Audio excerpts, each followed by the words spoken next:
Sekretari Jonggang Kolpara District Coal Exporter and Truck Owner Association Hakajala Bagila Pathai Khobor Matagasni Arfo Tarik Ukuran Got Arajar Arfuai Kela Kynnoh Bakajing Khaitu Yau Doyong Rengkat Ru Bakajing Le Donbor Jongki Babun Kilang Kolong Kabas Cerkai Bha Yakitrok Ke Baket Doyong Negithan Gar Hills Syagi Pat Ke Benta Jongka Jala Bakam Juru Syaba Jongka Jala Ujo Sang Mau La Kynnoh Bakipitan Keti Hakan Dikajing Khaitu Yau Doyong Ki Kenthum Nadu Ki Nongn Ikhmat Paiba Lani Ki Politician Nangta Ki Katakan nengut ru ki engineer bakam juru ki sang bahalang bat kiru paiba na keleng-keleng ki jaka haga bagini ki trok ki di banyak lengba. From 100%, 40% of the black sheep NGOs are also involved in this, and the local peoples are also involved as a middleman,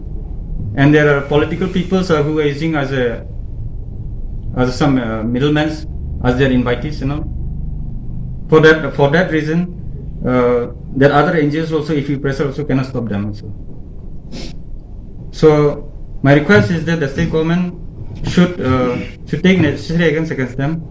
This is for the interest of the people as well as to save the great embarrassment of the Meghalaya. Oleh turu bagi kecalan ya kibadi ban thiet nak bentaban ket doyong la supen bor ban thiet doi nagi kat to kan ni trok kibadi trok jong ki nong mikmat paiba ala ni ki politician bat kumjuru ki ben tilang ban ki engineer bat kumjuru ki sang bhalang. The challenge has been getting from these musclesmen, and they are forcing to buy the truck owners to buy from them. If they don't buy perform from them, otherwise they will get beaten up, or they won't get a chance to pass out through this NS62. Nagalang jong ula penpa pakalong gajeng ka bakrau ban ket yau doyong ni jithan Gar Hills bat kumjuru spo Assam namar kini kijing thombor bat kijing penbor bat kalong ka kanhun jaki mafia kibra shimti ni ka kam khai doyong tangba tepat lagan ni kajing lum dagi trok ket doyong khajana kalain dem saka sarkar. Nakalang jong ula kentu jaki bos sarkar bagi di ban simkhia ya kan kam amdei tam ki sukran tangkela pathai khoboh ne ki di ban pet isya ya kam nakam ta ka jingbit ki jingbyang jong pai bahi jong ka jala ngam ta ka jingai ba ya ka bedei ba ka jing khaido yong kat kom bala batha da National Green Tribunal. We have given a letter to Chief Minister also regarding this issue that illegal collection has been going on in at NS62, but still there is no initiative has been taken from the state government. On 16 and 17,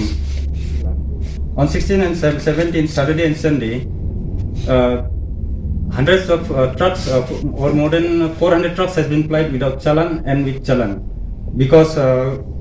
after the press conference they have already been been passed off all the vehicles before the inquiry. Then yesterday also 18 to 16 type trucks has been plying with this coal in the name of coal, but there is no initiative taken, neither there is a check from the DMR or MBI. It's a great embarrassment to the government again. So I ask the respected government, Meghalaya government, to take a strict action against this illegal plying trucks in the name of coal.